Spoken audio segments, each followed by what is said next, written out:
নমস্কার বন্ধুরা, আপনাদের প্রত্যেককে আমার চ্যানেলে স্বাগত।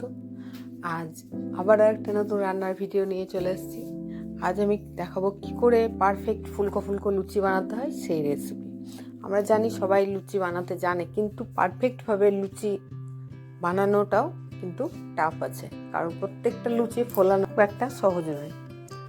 তো কীভাবে পারফেক্টভাবে লুচিগুলো যেন সব ফোলে এবং অনেকক্ষণ পর্যন্ত লুচি ফুলে থাকে সেই রেসিপি আজ আমি আপনাদের সঙ্গে শেয়ার করতে চলেছি। তো স্কিপ না করে পুরো ভিডিওটা দেখতে থাকুন, আর ভালো লাগলে অবশ্যই লাইক শেয়ার সাবস্ক্রাইব করতে কিন্তু ভুলবেন না। প্রথমেই আমি 300 গ্রাম মতন আটা নিয়েছি, আর তাতে আমি 300 গ্রাম মতন ময়দা দিয়েছি। দুটো কিন্তু ইকুয়ালি দিয়েছি আমি। আপনারা এখানে শুধু ময়দারও করতে পারেন, শুধু আটারও করতে পারেন, কিন্তু এইভাবে করলে কিন্তু খেতেও অনেকটা টেস্টি হবে এবং মুচমুচে হবে। তাতে আমি স্বাদ মতন লবণ দিয়েছি, আর এবার আমি এতে 2 থেকে 3 টেবিল স্পুন মতন আমি সাদা তেল এর মধ্যে ময়ামের জন্য দিয়ে দেব, এবং ময়ামটা খুব ভালো করে করতে হবে, মনে করে রাখবেন। এই ময়ামটা যদি মনে রাখবেন ভালো করে না করা হয়, তাহলে কিন্তু লুচি কিন্তু একটাও ভালো ফুলবে না এবং অনেকক্ষণ পর্যন্ত ফুলেও থাকবে না লুচি। অনেকক্ষণ পর্যন্ত ফুলে থাকার জন্য যে যে ট্রিকগুলো আমি বলবো সেগুলো ফলো করবেন, তাহলেই লুচি কিন্তু প্রত্যেকটা ফুলবে এবং অনেকক্ষণ পর্যন্ত ফুলে থাকবে। তো এবার অল্প অল্প করে জল দিয়ে ময়দাটাকে মাখতে হবে। এভাবে মনে রাখবেন, ময়দাটা কিন্তু ঢিলা করলে হবে না, মানে নরম করলে হবে না খুব বেশি, খুব শক্ত বা টাইট করলেও হবে না, যেন টাইটও না হয় এবং কিন্তু নরমও যেন না হয়, সেইভাবে কিন্তু লুচির ময়দা মাখতে হয়। লুচির ময়দা কিন্তু নরম করলে লুচি কিন্তু ভালো একদমই হবে না, আর খুব বেশি টাইটও কিন্তু করা যাবে না। তো সেইভাবে কিন্তু ময়দাটা মাখতে হবে। এই সময় কিন্তু ময়দাটা মেখে এবার আমি মোটামুটি 20 মিনিট মতন ঢাকা দিয়ে এটাকে রেখে দেবো রেস্টে, তাতে ময়দাটা কিন্তু ভালোভাবে সেট হয়ে যাবে। তো অল্প একটু তেলটা মাখিয়ে দিলাম যাতে ওপরটা ড্রাই না হয়ে যায়। এবার আমি এটাকে ঢাকা দিয়ে 20 মিনিট মতন রেখে দেবো রেস্টে।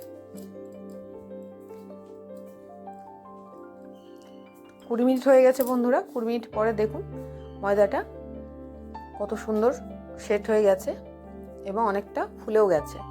তো এবার আমি ময়দা থেকে লেচি কেটে নেব।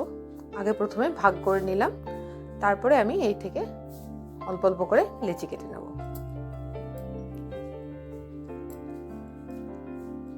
তো আমি দেখুন এইরকম সাইজ করেছি, আপনারা চাইলে এর থেকে বড় সাইজ বা ছোট সাইজ করতে পারেন। আমি যেভাবে করেছি, আমি এই ধরনের সাইজ করব, তো এইভাবে এতটুকুই করেছিল এটা।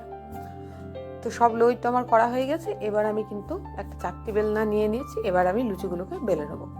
তো বেলাটাও একটা টাফ ব্যাপার, কারণ বেলাটার মধ্যেই কিন্তু লুচিগুলো ফুলবে কি ফুলবে না সেটা নির্ভর করে। তো প্রথমে একটু তেল মাখিয়ে নিলাম চাকতিতে আর বেলনাতে, কারণ তেলটা মাখিয়ে নিলে আর এটা লেগে যাবে না এর মধ্যে যখন বেলবো আমি ময়দাটা। এবার একটা একটা করে আমি লুচিগুলোকে বেলে নেব। লুচি কিন্তু বেলার সময় মনে রাখতে হবে বন্ধুরা, প্রত্যেকটা লুচির ধারগুলো যেন বেলার সময় সমান থাকে, যেন মোটা কিংবা পাতলা এরকম না হয়ে যায়, একদিক মোটা একদিক পাতলা কিন্তু না হয়ে যায়, তাহলে কিন্তু কখনোই লুচি কিন্তু ফুলবে না এবং লুচি কিন্তু ফুললেও অনেকক্ষণ পর্যন্ত ফুলে থাকবে না। তো অনেকক্ষণ পর্যন্ত যদি লুচি ফুলিয়ে রাখতে হয়, তাহলে কিন্তু লুচি ধারগুলো অবশ্যই ইকুয়াল করতে হবে চারিদিকটা, খুব একটা পাতলা করলে হবে না, আর একদিক পাতলা একদিক মোটা করলে হবে না। দেখুন আমি দেখিয়ে দিচ্ছি, আমার কিন্তু লুচির প্রত্যেকটা সাইড কিন্তু ইকুয়ালি সমান হয়ে আছে। তো আমার এইভাবেই আমি সব লুচিগুলোকে বেলে নিয়েছি। এবার দেখুন আমি একটা একটা করে লুচিগুলোকে ভেজে নেবো এবং দেখবেন প্রত্যেকটা লুচি কিন্তু আমার ফুলছে। দেখুন আরেকটাও আমি আরেকবারও ভেজে আমি দেখাচ্ছি। দেখুন কত সুন্দর লুচিগুলো একদম পুরো টপকার মতন ফুলে ফুলে উঠছে। এবার এই লুচিটা অনেকক্ষণ পর্যন্ত ফুলেও থাকবে। তো দেখুন বন্ধুরা কত সুন্দর লুচিগুলো দেখুন, কত সুন্দর প্রত্যেকটা লুচি আমার কত সুন্দরভাবে ফুলে উঠেছে। তো আপনারা যদি এইভাবে লুচি ফোলাতে যান অবশ্যই এই ট্রিকগুলো এবং এই রেসিপিটি ফলো করবেন। ভালো লাগলে অবশ্যই লাইক শেয়ার সাবস্ক্রাইব করতে ভুলবেন না। ভালো থাকবেন, সুস্থ থাকবেন, টাটা।